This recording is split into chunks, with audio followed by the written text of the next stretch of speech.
झांसी शहर है, झांसी से शिवपुरी जाते हैं। शिवपुरी मध्य प्रदेश में है, झांसी उत्तर प्रदेश में।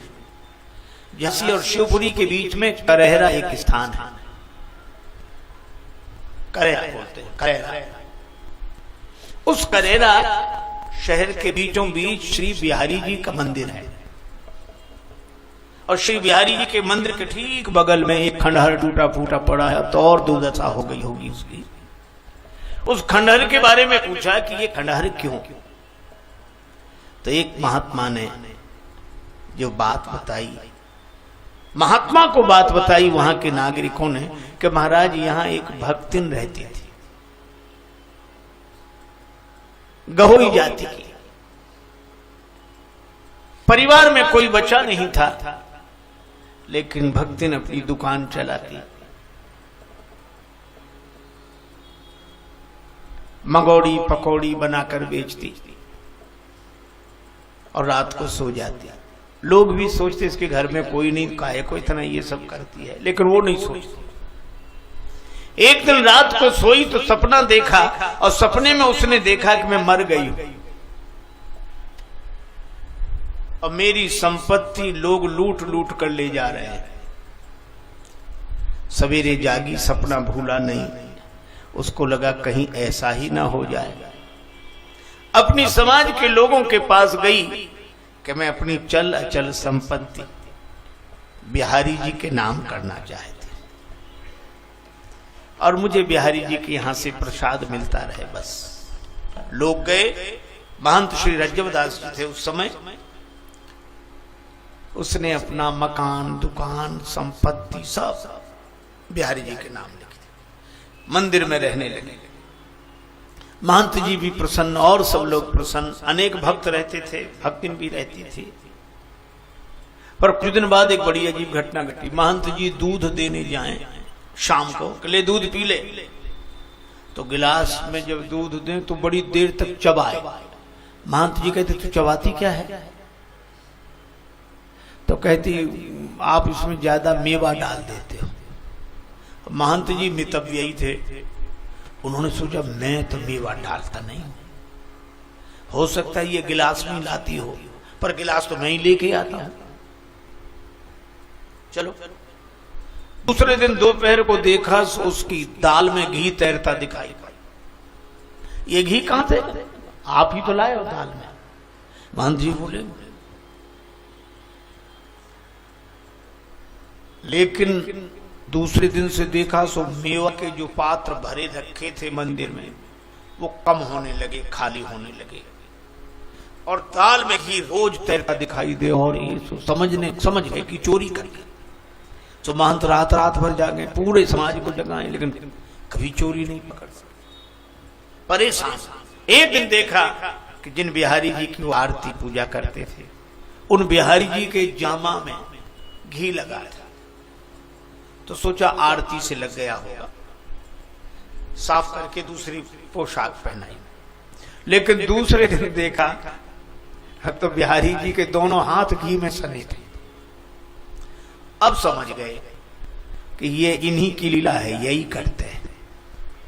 सो हाथ जोड़ के बोले, ग्वाल सिंहासन पे पुजके भयो ठाकुर हूं पे ठगोरी न छुटी, और काहू को काज बने बिगड़े ब्रजराज तेरी बरजोरी न छुटी।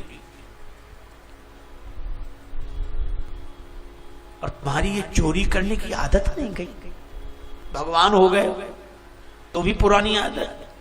अब मैं इसलिए थोड़ा ही रखे हूं, मैं तो इसीलिए कि तुम्हारे महात्मा किसी दिन आ जाएं तो उनकी स्वागत सत्कार करने के लिए तो मंदिर में कुछ रहे। आप ऐसा करते हो ये ठीक नहीं। लेकिन खूब प्रार्थना की, पर भक्ति की थाली में रोज घी और रोज ऐसे। तो महंत जी को भक्तिन से चिढ़ हो गई। वो सोचने लगे मुझे जिंदगी हो गई इनकी पूजा करते करते, मुझे कभी नहीं इसके लिए इतनी कृपा। तो उनको लगा भक्तिन को निकाल ही दो, न झंझट रहे। तो भक्तिन को निकालें कैसे का? बोले कोई कल का लगा मैं। तो अब महंत जी बाहर बैठ जाएं, जो भी माताएं देवियां निकले। तुमने सुनिए एक बात? क्या महाराज? भक्त ने एक पति कर लिया है। पति? हाँ, अवैध पति कर लिया है। अब ऐसी बात तो जल्दी फैलती, पूरे गांव में फैल गई। अब देवियां भक्तन को देख देख के हंसे, ऐसी भली थी, दुकान करती थी, मंदिर में रही थी, यही सब करे। जब भक्त ने पूछा आप लोग हंसती क्यों, तो बोले हंसे नहीं, तुमने किया ही ऐसा, कोई अवैध पति रख लिया। भक्तन तो कांप गई, मंदिर नहीं गई, अपनी समाज के लोगों के पास गई कि मुझे मंदिर से निकलवा दो, मैंने जो दिया वो वापस मैं नहीं चाहती, पर महंत जी मुझे कलंक लगाने, निष्कलंक करके निकाल। गहो वैश्य के सभी समाज के सभी लोग आए, भक्तन की गलती होगी तो इसे निकालेंगे, नहीं तो महंत जी से कहा जाएगा। महंत जी चबूतरे बैठे अपना भजन कर रहे थे, जो सामने से देखा कि ये भीड़ क्यों आ रही, आज कोई उत्सव भी नहीं, पर्व भी नहीं, पीछे देखा वो भक्त समझ गए यही लेकर आई सबको। महंत जी उत्तर देने के लिए तैयार हो गए। लोगों ने कहा कि महाराज ये भक्तन कह रही आप झूठा कलंक लगा रहे, सही है कलंक, कैसे? मेवा के पात्र मंदिर में रीते परे, कैसे रहेगी बात बीते पे हमारी, जो सारे पात्र रीते गए हैं और कुछ नहीं बचेगा तो हमारी बात कैसे रहेगी? तो आप ये कहो कि चोरी करती है, नहीं नहीं ये चोरी नहीं करती है, चोर नहीं है, तो फिर कलंक क्यों लगा रहे हो? सो महंत जी क्रोध में बोले, भोजन में नित्य घृत उठा स्वकर सो लेत, भर भर देत या भक्तिन की थारी, कौन उनको घी डाल देता है? तो बोले कैसे परतीत अब विनीत यू करा में, हम पति हैं बनाए या भक्तिन ने बिहारी। बिहारी जी से इसका संबंध है, और बिहारी जी की तो पुरानी आदत है, इसको देते हैं और हमें नहीं। और जब महंत जी ने कहा पति हैं बनाए या भक्तिन ने बिहारी, सबकी आंखों में आंसू आ गए, सब रोमांचित हो गए। आए सबे महंत डिंग भक्तिन देहो निकाल, पर ठगे गए यह ठौर पर भयो और ही हाल। सबने महंत जी से कहा महाराज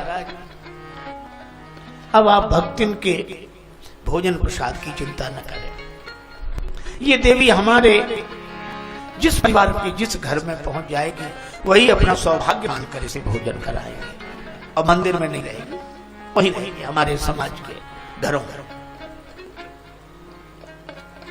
महंत जी चुप। भक्त ने कहा कि ना कहीं आज कहीं नहीं जाऊंगी, यहीं रहूंगी, मंदिर में ही रहेगी। सब लोग चले गए। ऐसा भी हो रहा है इस युग में, इसी भाव से भरे हुए। शाम को महंत जी दूध लेकर आए। भक्त ने कहा कि मेरी तबीयत ठीक नहीं है, बड़बड़ाते हुए चले गए। अब तू काहे को मंदिर का दूध पिएगी, कल से बड़े बड़े सेठों के यहाँ तेरा निमंत्रण है। वो कुछ नहीं बोली, सब सो गए। उसको नींद नहीं आई, आंसू बहाती रही। रात्रि को 3 बजे बिहारी जी की चौखट पर सिर रखा, पट बंद थे, और वो कह रही थी नाथ को नाम कियो बदनाम,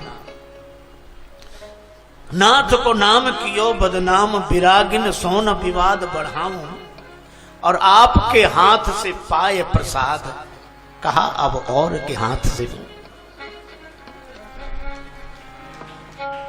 और ऐसा कह के अपना सिर जैसे ही बिहारी जी की चौखट पर रखा, अचानक प्रकाश हुआ, मंदिर में गड़गड़ाहट गूंज गई, फाटक खुल गए, सब लोग जाग गए। महंत जी कहते रहे देखो देखो क्या हुआ, भक्तिन को देखो, भक्तिन को देखो। सब लोग गए, मंदिर के पट खुल गए थे, भगवान सामने दर्शन दे रहे थे। और भक्तिन ने जैसी प्रणाम किया, प्रणाम के साथ ही उसके प्राण भगवान के चरणों में लीन हो गए। सारे शहर में चर्चा फैली। भक्तिन का अंतिम संस्कार करेरा के पास नदी, उस नदी किनारे हुआ। महंत जी जब तक थे, भगवान की आरती के बाद ऊपर छत पर जाकर भक्तिन की समाधि दिखाई देती थी नदी किनारे, वहां हाथ जोड़ते आरती उतारते। ऐसे भक्त इस युग में हुए हैं, और ये प्रत्यक्ष सच्ची घटना है। आज भी वो बिहारी जी का मंदिर है और उसके बगल में वो खंड पड़ा हुआ है। ऐसी हरि करत दास पर प्रीति, भगवान के चमत्कारों का कोई अभाव नहीं है। भगवान के भाव रूप में प्रकट होने का भी कोई अभाव नहीं है, पर हमारे में विश्वास का अभाव है। भगवान कृपा करें कि हमें विश्वास आवे, और विश्वास तब आएगा जब रामचरितमानस को हम मन के नेत्रों से देखेंगे।